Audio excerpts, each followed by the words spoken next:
Olá, pessoal. É um prazer estar com vocês e nós vamos falar de educação. Eu sou Ivani Marchese e vocês estão assistindo o canal de Ivani Marchese. É um canal de educação, mas educação num enfoque universalista, num enfoque cósmico. O que vem a ser isso? Vem a ser que nós temos que nos preparar e preparar aqueles que estão sob nossa tutela para o exercício de uma cidadania universal, que envolva outros orbes habitados e dentro do planeta Terra uma fraternidade e uma irmandade que envolva desde o mineral, o vegetal, o animal e o hominal, claro. Mas cidadania cósmica remete à ideia de pluralidade dos mundos existentes e habitados. É um assunto que não é novo, ele é milenar, mas ele é muito pouco discutido, às vezes até rejeitado em determinados meios. Mas nós vamos chegar lá. E eu falo que dos objetivos que nós temos, o primeiro já foi até declinado, que é contribuir para o fomento de uma cidadania mais inclusiva, uma cidadania sideral mesmo, porque tudo se interliga via vibração, via energia. O que acontece aqui, acontece ali, embora este ali ou esse ali esteja a anos-luz de nós. E como que nós podemos alcançá-los? Para o bem ou para o mal? Com os nossos pensamentos. Pensamentos de energia que têm uma velocidade superior à da luz.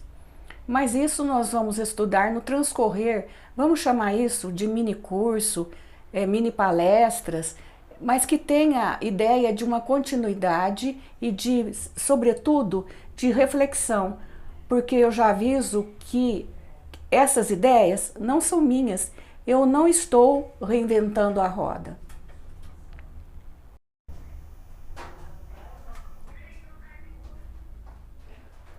Além desse objetivo geral, que é desenvolver ou contribuir para implementar uma consciência cósmica de irmandade, de fraternidade, nós temos também alguns objetivos específicos, que é reunir num artigo, que ele vai se tornar um livro com o correr dos estudos, que as principais fontes que tratam do tema estejam compiladas, estejam reunidas ali, para que o público ganhe tempo, para que o público ganhe autonomia e vá atrás de outras fontes que complementam o trabalho ou refutem ou melhore, porque é um trabalho, sobretudo, de ciência, e a ciência sempre está aberta, ela sempre está incompleta, porque se assim não for, ela é dogma de fé.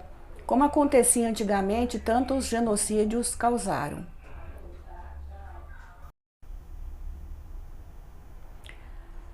A questão da cidadania cósmica ou sideral, necessariamente ela passa pela ideia de pluralidade de outros orbes habitados com outros seres.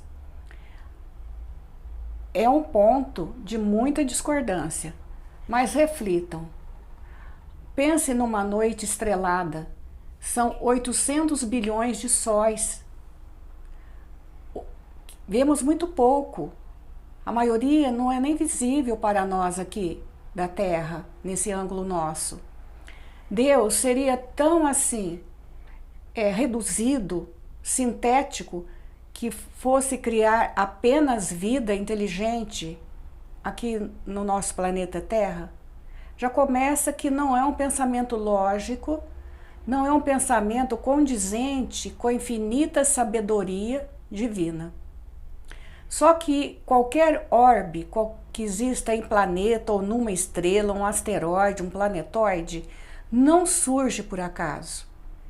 Deus cria e cria sempre, mas ele cria com os conselhos planetários, com os conselhos galácticos, com os conselhos siderais, que se comunicam entre si. E esse criar não se faz em 7 dias. 7 dias são bilhões de anos. Quem criou, sim, É a fonte divina que nos cria uma mônada, uma centelha e, durante bilhões de anos, uma equipe multidisciplinar, e é multidisciplinar mesmo, de engenheiros químicos, genéticos, de físicos, de pessoal ligado à ética, manuseiam nada mais nada menos que poeiras radiativas. Essas poeiras, nesse espaço de tempo, nesse tempo, melhor dizendo, que ultrapassa até um raciocínio comum para abarcar, são experimentadas condições e condições de arquétipos para o surgimento de seres bem simples em cada orbe ou em cada planeta. Por exemplo, em planetas que se destinarão a receber espíritos em provas ou espíritos ainda iniciantes na escala evolutiva, o primeiro elemento químico a ser trabalhado, a ser, vamos dizer assim, construído, manipulado, manipulado de onde? Das nebulosas que se originam do manuseio de radiações estelares. Dessas nebulosas é que surgirão os diversos protótipos de elementos que garantam luz, umidade e oxigênio. Então nós temos que nos apoiar a partir daqui que existe sim um conselho que planeja, dirige, constrói, controla o nascimento de cada mundo. E o nascimento de cada mundo, a partir das condições possíveis, vão abrigar seres diferentes dessa imagem que nós temos hoje de nós mesmos. Blavatsky, do século XIX, mas ela publicou isso já no início do século XX, ela diz que a Terra, ela tomou como estudo teosófico e esotérico o planeta Terra, nossa vida. Ela diz que nossa vida surgiu de 4 raças, que a primeira raça que colocaram aqui nesse planeta era tão primitivo, porque as circunstâncias outras daqui também eram muito primitivas, que elas se reproduziam como amebas. Elas não tinham nem cérebro, eram seres unicelulares. A segunda raça, ela chamou de geração do suor, porque também não acrescentou muito em termos de aparato nervoso ou aparato genético. Ela se reproduzia por ovos que saíam naturalmente de cada ser. Só na terceira raça é que apresentava um corpo semelhante ao nosso, mas bem mais alto, e que se reproduzia pelos meios que conhecemos hoje. Era a raça Atlante, que conseguiu um desenvolvimento intelectual bastante avançado, mercê por descuido ou por causas que nós ainda não conhecemos, mas a gente precisa lembrar que o conhecimento intelectual não pode caminhar sem o conhecimento ético, não pode caminhar sem ações de bondade, de fraternidade. E o que nós queremos garantir a partir de hoje é uma fraternidade maior, com tudo que respira, que existe em cada orbe, sendo um vegetal, repito, porque isso tem que ficar muito bem ouvido para ser até rebatido ou aceitado. Um vegetal, um animal, um hominal. Nós estamos na 5ª raça, que é a raça ariana. Então, esses conselhos que constroem os mundos, não falei da raça lemuriana ainda, que foi uma raça mista, mas que conseguiu também um avanço extraordinário e acabou também sendo dizimada, que os mentores dizem, os estudiosos esotéricos dizem que foram as 2 raças extintas por elas mesmas, guerras entre si. Não sobrou vencido, os continentes desapareceram. Agora que aqueles habitantes estão se dirigindo para o planeta Terra e o fazem mais localizadamente na América Central, aqui do nosso planeta Terra. Blavatsky diz que o Conselho Diretivo Planetário, Conselho de Orbes, que eu disse que é multidisciplinar, está em ação desde 300 anos. Então nós somos antigos e garante ela e outros avatares. Nem sei se a Blavatsky foi avatar, mas ela deu um grande impulso nessas questões. Tanto é que ela é uma fonte bastante citada, bastante pesquisada. Esse conselho está há muito tempo, ele não é novo, e nós, e esses avatares garantem que nós somos todos extraterrestres. A partir do momento que havia um orbe, um mundo, vou usar a expressão mundo, ela é mais didática, na constelação do Cocheiro, pertencente à estrela Capela, que também não procedeu bem, ficou repetindo lições, não tinha como aproveitar mais nada para o seu desenvolvimento naquele mundo, naquele seu ninho, naquele seu lar. Eles foram degradados para cá, onde o homem estava começando a marcha ereta. E aqui nós já vamos mudar o conceito de êxodo planetário ou exílio planetário. Nunca é um castigo, é um meio de recuperação daqueles alunos que estão buscando a luz, porque todos buscam a luz, desde a mônada, desde o mineral, o animal e até nós. Estamos todos num caminho só, por isso que, sobretudo, temos que ser solidários.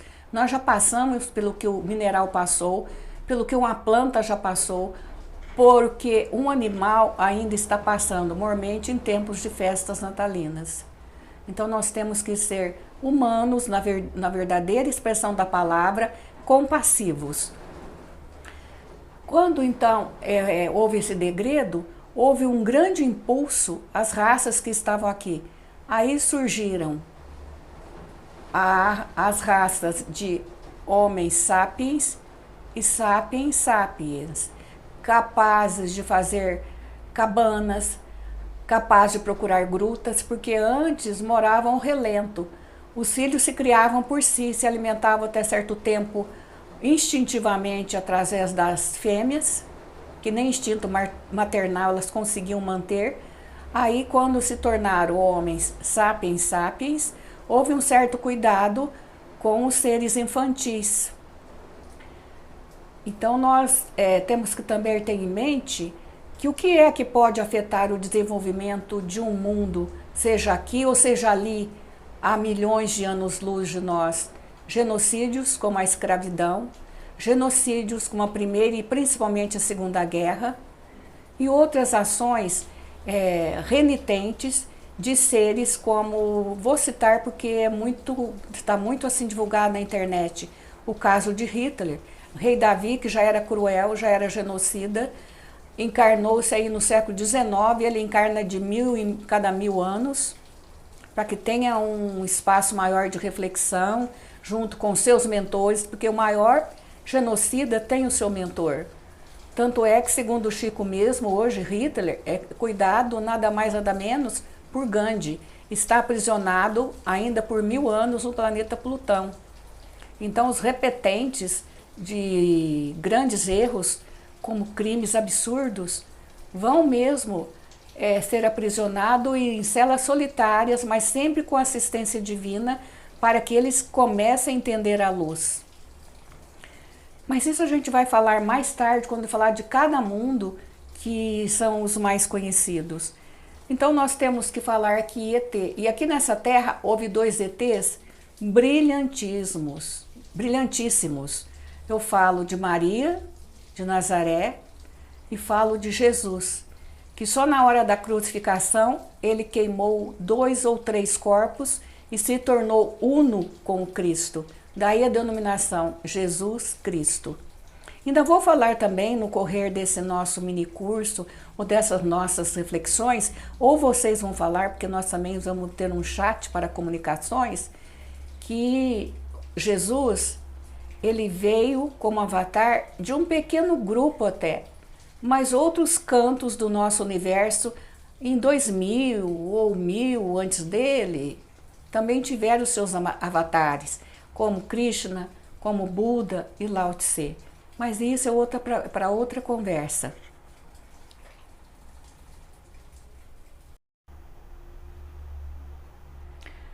Estamos conversando aqui sobre a pluralidade de mundos existentes e habitados. E anunciamos a fala de Jesus, que há muitas moradas na casa do Pai. Ele disse isso. Mas isso também está na Bíblia, a questão dos mundos habitados e habitáveis. Vamos pensar um pouco em Moisés. Moisés, ele teve duas passagens que eu reputo a manifestação ou de espíritos muito superiores ou de espíritos oriundos de planetas onde os corpos são flamejantes. Por exemplo, quando ele teve a visão em um monte, certo? Um avatar sempre procura um monte para orar, para se comunicar com o divino, porque as vibrações são mais sutis em montanhas, no pico da montanha, do que no sopé. Então ele teve uma visão de um ser iluminado dentro de uma sarça ardente. Eu levanto uma hipótese. Não poderia ser um ser extraterrestre aparecendo na porta de uma nave? Depois, o mesmo Moisés se comunicou com um ser superior que ele designou por Deus, pelo Pai ou por Senhor mesmo, que lhe entregou as tábuas da lei. Não seria também um ET? E Elias, quando ele ascendeu, quando ele subiu dentro de uma carruagem de fogo? Não entendo isso, a não ser que seja um OVNI. Mas a prova cabal mesmo, racionalmente disso, nós vamos achar no século XIX, em 1858, na Revista Espírita e de Estudos Psicológicos, volume 1, página 7. Eu vou ler 3 questões, porque por mais palavras, mais felizes e didaticamente que sejam, eu não vou conseguir garantir a mesma clareza da pergunta e, sobretudo, da resposta. Pluralidade dos mundos. Questão 55, isso é para quem quiser pesquisar. São habitados todos os globos que se movem no espaço? Resposta, sim. E o homem terreno está longe de ser, como supõe, o primeiro em inteligência, em bondade e em perfeição. Entretanto, há homens que se têm por espíritos muito fortes e que imaginam pertencer a este pequenino globo o privilégio de conter seres racionais. Isto é orgulho e vaidade. Julgam que é só para eles que criou Deus o universo? Deus povoou de seres vivos os mundos, concorrendo todos esses seres para o objetivo final da providência, que é a perfeição. A outra questão é a 57. Não sendo uma só para todos a constituição física dos mundos, seguir-se-á tem organizações diferentes os seres que os habitam? Sem dúvida. Do mesmo modo que no vosso mundo os peixes são feitos para viver na água e os pássaros no ar. Outra questão. Os mundos mais afastados do Sol estarão privados de luz e calor, por motivo de este astro se lhes mostrar apenas com a aparência de uma estrela? Resposta. Pensais então que não há outras fontes de luz e calor além do Sol? E em nenhuma conta tendes a eletricidade, que em certos mundos desempenha um papel que desconheceis e bem mais importante do que o que lhe cabe desempenhar na Terra? Há outros mundos habitados e todos habitados com seres inteligentes e com constituição muito diferente da vossa. Acho assim, cabais essas questões para o entendimento de mundos habitados. Mas nós não vamos ficar aí não, nós já citamos Blavatsky no século XX, começo, final do século XIX. Agora nós vamos chegar mais perto.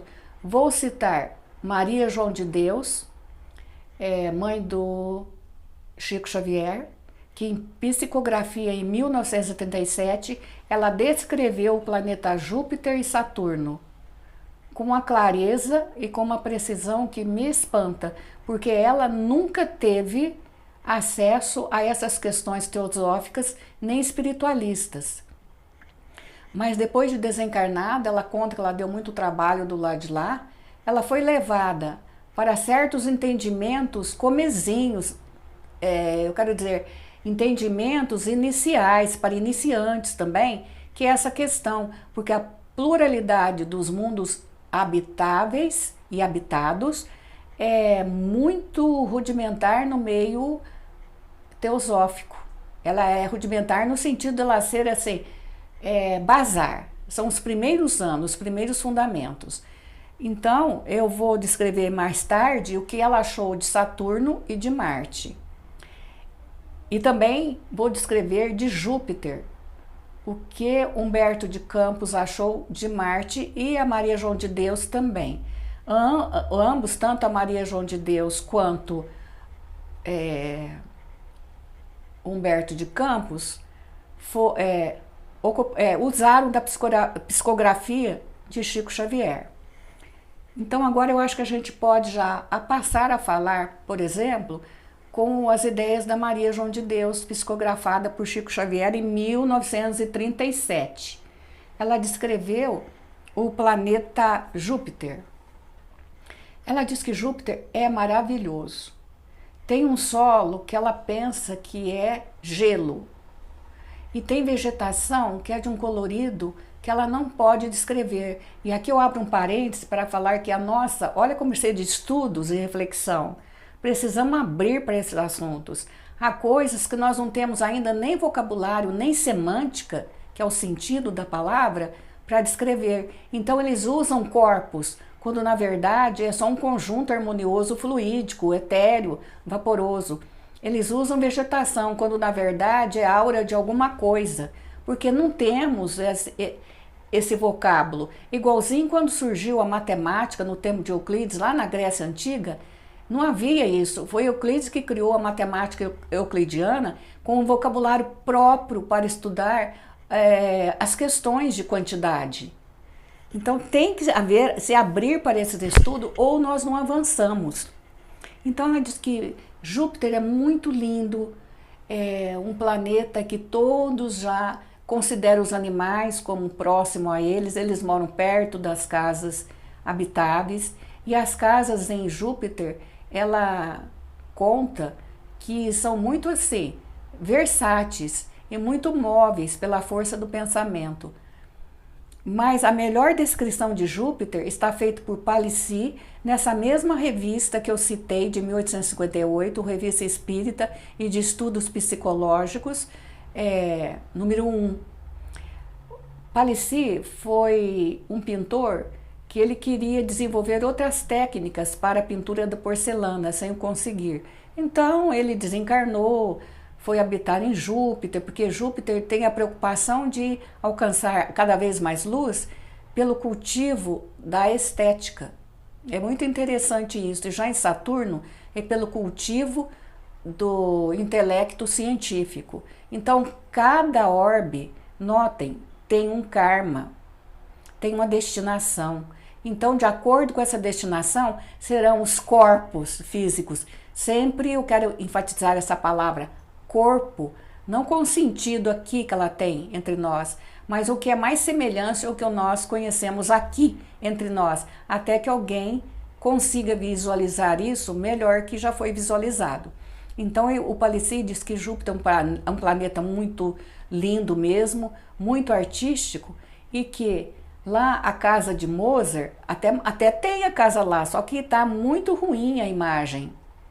Ela é muito rebuscada no mais perfeito estilo, considero, embora eu não entenda de arte, rococó. Faz lembrar mesmo aquele apuro, né? Aquela qualidade de arranjo das partituras do Mozart. E perto dele o vizinho é nada mais, nada menos que Miguel Cervantes. Então, Júpiter é um planeta muito artístico. Embora Camille Flammarion, não, o próprio Mozart, aliás, tenha falado pela via de Camille Flammarion que não, que Marte, que lá não era muito avançado e que Marte era mais atrasado que a Terra e Vênus também. Então, sobre isso já há uma discórdia, uma controvérsia muito grande que precisa ser estudada, mas para nós não importa. Importa que lá exista vida, exista seres inteligentes com outros corpos. Mas vamos nos dedicar a Maria João de Deus, que descreveu em minúcias Saturno, porque quando ela estava viva, aqui no orbe terrestre, porque agora ela está viva em outra dimensão ainda terrestre, o que ela disse? Que Saturno é belíssimo, ele tem uma claridade rósea, clara, puxando ao lavanda e azulada também. E que seu dia dura 7 horas. Dia, ela usou com sentido de movimento de rotação. Ambos, tanto Júpiter quanto Saturno, giram em rotação deles, em torno deles mesmos, e uma translação de vários anos em torno do Sol. Muito que bem. Então, Saturno tem assim um sistema de aparelhagem científica que detecta qualquer aura de mundo, de orbe do sistema solar, inclusive a da Terra. E Marte também o possui. A comunicação não é mais verbal nesses mundos, ela é por telepatia. Então é pensamento se comunicando com pensamento.